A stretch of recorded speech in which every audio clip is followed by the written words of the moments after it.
Nós estamos recebendo hoje aqui no programa o ex-comandante do 31º Batalhão de Infantaria Motorizado aqui de Campina Grande, o coronel hoje na reserva do Exército Brasileiro, Francisco Márcio Eugênio Vieira Saraiva, a quem eu agradeço a atenção. Coronel, seja bem-vindo ao programa, tudo bem? Muito obrigado, eu agradeço também essa oportunidade, Paulo Roberto, de você nos conceder a somar dos conhecimentos que nos afeta, em especial no que diz respeito às observações para com a melhoria da qualidade de vida do nosso povo, pelas observações específicas que a gente possa colocar. Muita gente que está nos vendo agora seguramente trabalhou com o senhor quando o senhor foi comandante da unidade do Exército aqui em Campina Grande, soldados que passaram por lá, alguns que vieram de fora, ficaram morando aqui. Quantos anos já na reserva, coronel? Estamos há 8 anos, né? 2010, 8 anos. 8 anos na reserva. E o senhor escolheu morar em Campina Grande, ficou aqui? Aqui em Campina Grande nos atraiu por diversos fatores, desde os fatores climáticos, né? Que são bastante aprazíveis em Campina Grande, mas em especial o calor humano que aqui nos bem recebeu. A família toda ficou aqui, permaneceu aqui? Ficou, não. Inicialmente ficou, né? Porque meus filhos cursaram a faculdade, Universidade Federal de Campina Grande, na área de Ciência da Computação, mas buscaram, após até casarem aqui com moças de Campina Grande, que foi uma grande satisfação para nós. São dois outros filhos, lugares, são 2 homens e uma mulher. Eu tenho uma mulher em Brasília, casou com um major do Exército, então vai seguir a minha vida de cigano, vamos dizer assim. Pois é. E os outros 2, um está em João Pessoa, mas está fazendo doutorado aqui em Ciência da Computação na UFCG, e o outro está fazendo doutorado em Ciência da Computação também, em Campinas, São Paulo. Campinas. Quando o senhor foi para a reserva, foi logo que deixou o comando ou demorou um pouco? Você viu em algum outro lugar? Eu fui fazer um curso pelo Exército, lá na Escola de Comando de Estado-Maior do Exército, na ESEM, um curso de Política, Estratégia e Alta Administração, juntamente com um MBA em Gestão Empresarial na Fundação Getúlio Vargas. Após isso aí, eu fui classificado no Comando Militar do Nordeste em Recife. Passei mais um ano e, em 2010, fui para a reserva. E as atividades pós-reserva? Bom, foram bastante satisfatórias. O senhor é professor também? Chegou a ensinar? Eu cheguei não a ensinar diretamente em alguma universidade. Eu trabalhei com ensinos mais específicos da minha área do conhecimento. E ajudei a formar a Guarda Municipal de Campina Grande em 2011.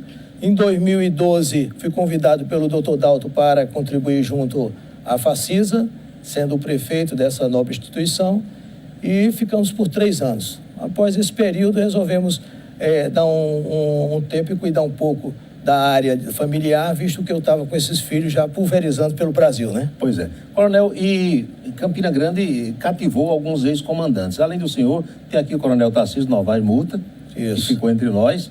Tem o coronel Álvaro Vitorino Pontes, que está sempre por Campina também, mora em João Pessoa. Né? Isso. Paulo Romero, que o senhor conheceu também. Conheci também. Voltou para cá, era de Santa Luzia, era sertanejo. Algumas pessoas ficam e se enraizam por aqui. Segunda-feira mesmo tive a felicidade de encontrar lá no quartel o coronel Carneiro. Que está em João Pessoa também. Pois é. E a gente sempre se encontra no quartel, sempre que eu sou convidado para a solenidade, chego lá, o senhor está. Uma vez da caserna, sempre na caserna, é assim? É assim. É assim porque o sangue verde oliva, ele nos une e nos atrai em todos os momentos cívicos também. Eu tenho a impressão que a última vez que nós conversamos aqui na televisão, o senhor ainda estava na ativa, salvo engano da minha parte, ou já na Facisa, não me recordo bem. Eu acredito que na Facisa. Já na Facisa. Pois é. Mais algum outro militar? O senhor tem a filha que casou com um militar. Isso. Mas na sua família tem alguém mais militar? Não tem, não. Essa opção foi sua mesmo? Opção minha, acho que um dom divino aí, porque é uma carreira que exige muito de doação, né? A carreira militar, seja ela qual for, desde a Polícia Militar como força auxiliar a uma das Forças Armadas, existe muita doação, muita dedicação. Se priva de muita coisa, né? Sim, isso. Priva de muita coisa. Abdica de muita coisa em prol da carreira. Daí porque, às vezes eu explico aqui, e algumas pessoas não compreendem, e é bom que a gente esclareça isso, o militar ter, vamos dizer, uma situação diferenciada, por exemplo, em relação à aposentadoria. Porque ele tira serviço em fim de semana, ele vai para a instrução, passa semanas, né, no mato, sofrendo todo tipo de privação. Roberto, né? eu complemento isso aí, não é questão de querer privilegiar ou não. Sim. A questão é de fator de justiça. Claro. Nós temos que tratar os desiguais desigualmente. Perfeitamente. Entendeu? Então, essa forma de diferenciar determinados setores da sociedade que contribuem para o crescimento da nação, seja em qualquer área, né, do trabalho. E de uma forma diferenciada, o cidadão tem que ser tratado comum, diferenciado. É um dos fatores que tem até prejudicado a nossa estabilidade de paz, vamos dizer assim, no país, é exatamente o fator da justiça de não saber tratar desigualmente os desiguais.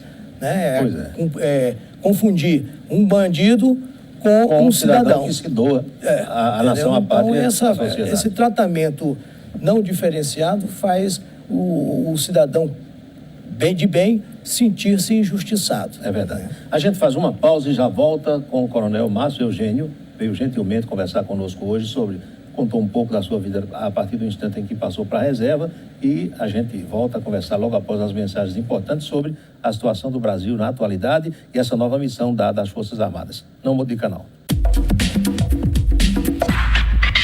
Coronel Márcio, Coronel, e essa decisão agora do presidente Temer de decretar intervenção na área de segurança, como é que o senhor viu assim no primeiro momento? Olha, no primeiro momento eu vi como uma medida, tá certo, que é necessária, tá certo? Não vamos desmerecer o foco do emprego de mais um elemento a contribuir com a segurança do povo, principalmente do Rio de Janeiro, que passa uma deficiência muito séria. Dá pena a gente ver uma cidade como o Rio, que o senhor sabe, morou lá na situação em que se encontra, né? Infelizmente. Infelizmente, o nosso cartão postal, a nossa cidade maravilhosa, muitas vezes até confundida como ainda capital do Brasil, por muitos, e nossa situação que se encontra. Então, no primeiro momento, nós visualizamos como uma medida importante. Porém, nos careceu preocupações porque é uma instituição séria, o Exército Brasileiro, né? E aí está encabeçando o comando das Forças Armadas pelo excelentíssimo general Braga Neto, em que ele é comandante... O Braga Neto, me permita, ele foi aluno do Colégio Militar de Belo Horizonte e foi aluno do Coronel Murta. Olha aí. O Coronel Murta me dizia ontem, só ele foi aluno dele e passou inclusive uma foto dele quando aluno lá do Colégio Militar. É um militar de primeiríssima linha. Né? Não tenha dúvida. Não existe general no Exército que não tenha sofrido uma triagem, tá certo? Satisfatória ao cargo que vai desempenhar, no alto comando da nossa força em especial. Então, qualquer um dos generais, você pode ter confiança e credibilidade que está exposta aí pela própria mídia. Então, no caso do Rio de Janeiro, nos causou não uma surpresa, porque o Exército já vem participando há tempos, né, de operações de garantia da lei e da ordem, de colaborando com a Copa do Mundo, Olimpíadas, Jogos Pan-Americanos, PEC 92. Visita de PA, PEC 92, eu estive lá, foi a primeira vez que teve um grande vulto de emprego das Forças Armadas, mas nos causou preocupação. Preocupação por quê? Porque é uma situação hoje em que é preocupante para todo brasileiro o nível e o índice de criminalidade e de violência que o povo vem sofrendo, tá certo? Haja vista você levantar aí pelos os jornais, pela mídia de uma maneira geral, você computadorizando a quantidade de crimes ocorridos, de mortes, num final de semana, Rio e São Paulo, já ultrapassa 400. É coisa que a gente não vê na Síria, que está em guerra, e nem no Iraque, por exemplo. Nem lá você vê, porque hoje são 60 mil mortes no Brasil por violência, por crimes cometidos aí pelo crime organizado e o desorganizado também. Então, essa preocupação nossa para com o nosso Exército visto que, ao nosso ver, eu não posso falar pelo Exército, eu não tenho essa autoridade para falar pelo Exército, mas da experiência que nós temos em segurança pública, em especial, envolvendo tropa federal, nós carecemos de uma sustentabilidade jurídica, tá certo? De um arcabouço de leis que nos proporcione atuar com o potencial e a capacidade militar de guerra que nós temos. O Exército tem. Então, agora, a missão não é fácil, né? A missão nenhuma é fácil. Agora, quando se dá com com a segurança Autonomia e pública, segurança, com a né? segurança pública, em especial hoje no Brasil, em que os níveis se encontram de violência e de capacidade do bandido, do criminoso. Nós temos bandidos criminosos hoje usando armamentos de guerra mais sofisticados do que até o próprio Exército dispõe na maioria dos seus quartéis. Então, se ele usa armamento de guerra, para combater ele tem que ser um armamento de guerra. Tem que ser armamento de guerra e temos que ter igualdade, é o que eu falo, a igualdade de atitudes dentro da legalidade. Porque, a autonomia para tomar as decisões. Porque nós somos, como a própria Polícia Militar, que são heróis nacionais, a nossa Polícia Militar são heróis nacionais, nossos PMs, porque combater, tipo aquele caça ao pato, os policiais nossos, eles vão para as ruas, eles saem de suas residências, tá certo? Sem a certeza do retorno, porque eles estão injustamente sendo empregados, tá certo? Porque a justiça não está a favor deles. Em desigualdade, inclusive. E né? está em desigualdade de operações, porque está numa guerra suja. Ou você sai para a rua fardado, identificado, que está armado, que está com a legalidade do Estado para aplicar a violência. E torna-se um alvo fácil, né? E torna-se um alvo fácil, torna-se um alvo compensador. O camarada está entrincheirado no morro daqueles, numa casa-mata daquelas que eles constroem realmente, tá certo? E fica atirando ou tira o pato. Agora, coronel, pela sua experiência, pelos contatos que o senhor tem mantido de sexta-feira para cá, que os senhores na reserva narrativa estão sempre conversando e tratando dessas questões, o Exército terá ido para ali com carta branca para agir?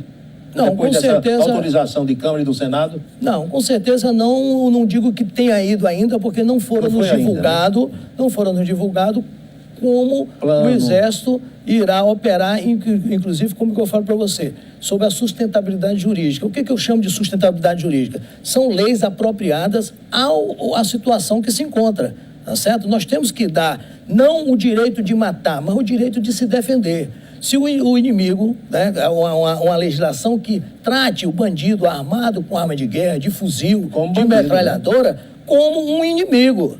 Se ele está entrincheirado em condições de efetuar disparos seletivos sobre a PM, que está ali labutando para nos conceder dias melhores, sobre as nossas forças militares do Exército, da Marinha, Fuzileiro Naval, que estão subindo ali para garantir a lei e a ordem, se eles estão com essa capacidade e com esse direito de atirar, por que nós não poderíamos ter também o direito de atiradores nossos, ao identificar um inimigo desse com essa potencialidade letal de levar a cabo um militar nosso, não ser abatido? Porque se não for assim, não há razão. Não há razão, porque você tem que empregar o Exército, empregar a Marinha, empregar a Aeronáutica, Força Armada, como última instância.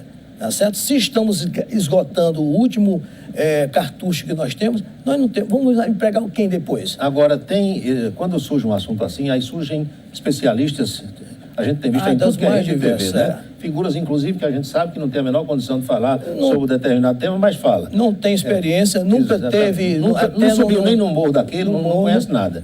Mas aí a ideia que me vem é a seguinte: o Exército, a Marinha, a Aeronáutica, as Forças Armadas estão preparadas para combater inimigo e eliminar. A gente sabe que é assim, quando a invasão da pátria, quando a defesa do nosso território, das nossas fronteiras e tal. Nessa guerra do Rio, entre o bandido e a tropa, terá o cidadão, o trabalhador, as pessoas que não têm nada a ver com essa guerra. É uma outra forma delicada, digamos assim. É um contexto que o nosso Exército está habilitado. Desde 1947, o Exército Brasileiro tem experiência com combate em localidade, com combate em prol de manutenção da paz, por intermédio dos órgãos internacionais, da ONU, da OEA. A exemplo do que nós fizemos no Timor-Leste. No Timor-Leste nós tivemos uma missão de 5 anos que foi de imposição da paz. Não foi nem de manutenção, que a manutenção você já chega, já foram depositadas as armas já foram depositadas ali, os contendores já não estão mais em conflito e você vai manter, tá certo? Vai exigir que a lei seja posta em prática. E quando você vai impor, não, você vai exigir que aquele armado entregue a arma, tá certo? E assine um acordo de paz, etc. A própria missão no Haiti parece que teve uma certa semelhança. Nós tivemos 13 anos na missão do Haiti, foram 26 contingentes de fases de manutenção e alguns momentos de contenção por parte de alguns grupos ainda ligados ao combate que não tinham entregue as armas. De maneira que O Exército Brasileiro está preparado. Só que lá no Haiti ou em qualquer outra missão externa, nós tínhamos o aval da ONU para o comandante da patrulha decidir na hora, tá certo? Sobre o emprego do militar capacitado a fazer o seu disparo, tá certo? Letal, àquele propenso agressor que estava com o fuzil apontado para um de nós. Então, é o que faz a diferença do Rio de Janeiro, é isso. Se não houver um amparo legal para que as tropas policiais, em especial, que lá estão já labutando há algum tempo, e as federais tenham a possibilidade de se defender à altura da agressão que, infelizmente, a grande mídia, vamos dizer assim, se assim o existe, prega do coitadinho do bandido, né?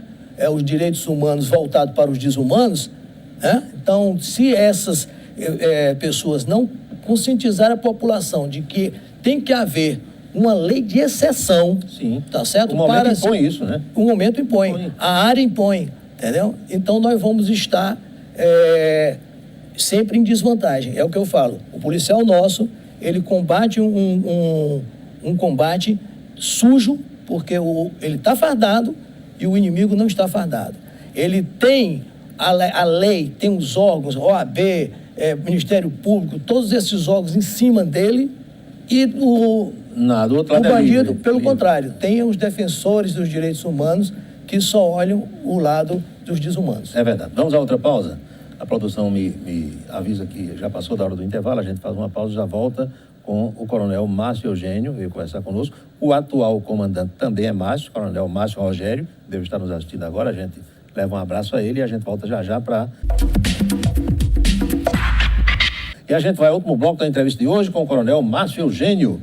Eu conversava ontem com o coronel Murta e brincava com ele e disse: coronel, se for convocado, está pronto? Prontíssimo. Embarco ainda hoje.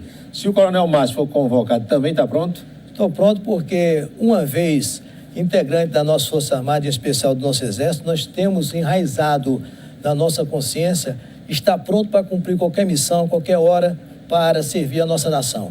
Cumprir missão é uma das características do nosso Exército. A missão não se escolhe, não se discute, cumpre-se. Esse lema já está impregnado em todos nós. Uma vez, visitando São Gabriel da Cachoeira, encontrei o comandante em que tinha na sua caixa d'água: missão não se escolhe, se discute. Trouxe para o nosso batalhão e implantamos o nosso cumprimento matinal de missão. No 31, a missão não se escolhe, não se discute, cumpre-se. É assim que o Exército encara todas as suas ordens. Nós somos uma instituição ordeira, disciplinada e hierarquicamente respeitada, de forma que a missão nos dada será uma missão sempre cumprida. Nós vimos há poucos dias uma cena na televisão que, para nós que fomos um dia da ativa do Exército, é uma coisa que estarrece. Eu fiquei estarrecido. Uma unidade da Marinha no Rio de Janeiro, o sujeito chegar com um fuzil, subir no muro lá, dizer para o exercício, para o treinamento, ameaçando os militares. A que ponto nós chegamos, coronel? Que coisa absurda, né? É uma das crises que nós encontramos, uma crise de desvalores. Porque no meu tempo de exército, aquilo ali a gente derrubava, eu não queria nem saber. Entendeu? Mas hoje vem essas... Quando comandei o quartel, eu coloquei cerca elétrica no quartel. Determinados companheiros da imprensa me foram arguir, questionar, porque eu tinha colocado, se o Exército já estava temeroso ao ponto de colocar cerca elétrica. Eu digo, não, a cerca elétrica é para a segurança daquele que pretender entrar. Porque se entrar, o meu soldado vai usar do seu armamento para cumprir a sua missão de proteger aquele patrimônio que a pátria nos confiou. Quem quer a solução imediata e acha que aquilo vai ser uma coisa de resolver em uma semana, em 10 dias, já critica as Forças Armadas. Já escutei críticas hoje de manhã, você diz, foi sexta-feira, está demorando demais. O povo não tem noção do que é a coisa, né? Como você mesmo falou, existem agora milhares de especialistas sem conhecimento de causa, né, que têm a solução guardada no bolso, mas não tem coragem de expor porque ela não se fundamenta em 3 palavras, em 3 questionamentos. Isso me remeteu ao ex-presidente Figueiredo, que era general do Exército. Figueiredo uma vez foi visitado por João Avelange. Acho que o senhor sabe desse episódio. João Avelange foi propor ao então presidente Figueiredo fazer a Copa do Mundo aqui. Aí Figueiredo olhou para ele e disse: o senhor já foi no Nordeste durante a seca? Não. Já subiu alguma favela aqui no Rio de Janeiro? Dane-se com sua copa para lá, estou para fora da sala. As prioridades, né, que tem que haver, as situações que... Essa gente muitas vezes critica, mas nunca foi numa favela daquelas. Talvez até seja consumidor do produto que o pessoal vende, né, e fica com esse discurso meio que fantasioso, essa coisa. Achando que só a força policial, a força do Exército vai resolver também o problema. Nós estamos há 10 meses apenas, né? O decreto é para 31 de dezembro. E existem outras medidas complementares e necessárias que o Estado tem que se fazer presente em qualquer área que tenha esse tipo de problema para que a solução seja de forma definitiva e não paliativa. Essa aqui é uma das preocupações, com certeza, dos que entendem, não daqueles pitaqueiros que querem, às vezes, muitas vezes até entendem, mas por pensamentos maldosos, tendenciosos, querem solapar a participação do Exército com fins político-partidários. Nós temos que ver que ali está uma instituição que é o sustentáculo de qualquer nação do mundo, em especial do nosso Brasil, porque o Exército Brasileiro já provou ao longo de sua história que sempre atendeu aos anseios nacionais de forma satisfatória, promissora e colaboradora para o desenvolvimento nacional. Então, esses que pensam dessa forma, que repensem os seus procedimentos, porque senão vão sofrer, tá certo? Um futuro, não só decepções, mas talvez até o peso das consequências de ter defendido o lado errado. Coronel, tem uma outra vertente ali que é também preocupante, que é o envolvimento de grande parte dos policiais com o crime. Em ações anteriores, quando se reunia ali o Estado-Maior, os comandantes, com 5 minutos o bandido já sabia, quer dizer, furava tudo. É uma outra coisa que o general Braga Neto vai ter uma dor de cabeça grande, né? É uma das necessidades que o Exército vai ter que sanear as polícias lá do Rio de Janeiro, porque, infelizmente, nós estamos num país que, ao longo desses últimos 30 anos, tem denegrido a democracia, proporcionando desníveis de tratamento do cidadão ao cidadão dos mais diversos níveis sociais, imprimindo que aquele policial fosse, já por uma formação, por falta da própria educação básica, que também estamos vivenciando essa crise, degradação familiar, fosse acometido por tentações e ter caído nas tentações. Tentações essas que não justificam, mas nós temos que compreender, nós temos que ser realistas, pé no chão. Um policial que mora junto de um traficante, junto de um bandido, tá certo? Ganha muito menos do que o suficiente para sobreviver dignamente, ele vai cair. Uma hora vai ser tentado, né? Ele vai cair ou por pressão da aspiração, dos desvalores, da ambição, ou ele vai cair pela segurança da família. Muitos policiais são bons, nossos policiais são excelentes, são heróis. Não é fácil subir. Eu conheço as favelas do Rio de Janeiro, não todas, mas algumas. Servi no Rio de Janeiro, operei no Rio de Janeiro e tenho vários amigos que travaram até contatos com essa criminalidade. E disse, olha, andar naquelas favelas é desumano. Então nós temos que ter ali a presença do Estado também, levando saúde, levando educação. Não é só a Força Militar, porque a Força Militar vai lá, resolve, estanca a hemorragia. Eu estava conversando com o médico, a ação militar numa favela dessa é como se fosse você está salvando uma vida que está se esvaindo de sangue. Você aplica um torniquete. Torniquete tem duração temporária, 15 minutos. Se passar de 15 minutos, você pode perder o braço, entendeu? Então, é o que vai acontecer, ou que está acontecendo em qualquer meio dessa forma em que o Estado não se faça presente com os outros implementos necessários. Em determinados momentos, confundiram democracia com anarquia em certas partes do Brasil, isso hoje é visível. Mas para a gente concluir, coronel, percebe-se que a sociedade apoia a ação. A gente tem ouvido as pessoas dizendo, graças a Deus, pelo amor de Deus, chegou isso aqui e tal. O senhor nota isso também, né? Eu percebo porque a sociedade acredita no seu Exército. Nós temos um grau de credibilidade, de confiabilidade acima dos 80%. É a instituição mais crédula junto à população pela história e pelas atividades que o Exército tem. Mas nós não podemos ficar passivos a achar e querer que apenas as Forças Armadas, apenas o Exército resolva esse problema nacional nesse ponto, dessa forma.